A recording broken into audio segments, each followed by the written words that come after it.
Sebuah pohon besar tumbang di Jalan Ki Hajar Dewantara, Kelurahan Iring Mulyo, Kecamatan Metro Timur, Metro Lampung.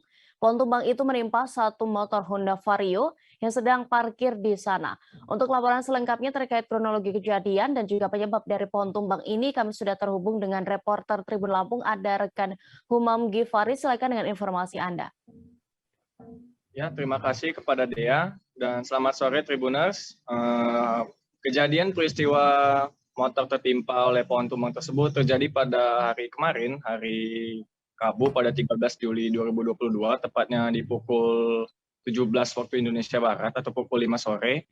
Kejadian tersebut terjadi secara tiba-tiba karena menurut pengakuan dari korban, pemilik motor itu sendiri, dia belum sempat 5 menit duduk di tempat angkringan yang berada tepat di sebelah dari pohon tumbang tersebut, dan tiba-tiba terdengar suara ranting patah ataupun ranting yang ingin rubuh gitu ya. Kemudian pohon yang besar tersebut, yaitu yang pohon yang berjenis randu, yang menurut pengakuan warga sudah berumur lebih dari 50 tahun tersebut, langsung roboh ke arah utara atau ke arah ke samping dari bangunan TK yang berada di Jalan Ki Hajar Dewantara, Kelurahan Iring Mulyo, Kecamatan Metro Timur, Metro Lampung. Kejadian ini menyebabkan kerugian material bagi pemilik motor berjenis Honda Vario yang berwarna merah, dan untuk pada peristiwa ini tidak ada korban jiwa, sehingga pada kesempatan kemarin saya bertanya kepada BPBD Kota Metro.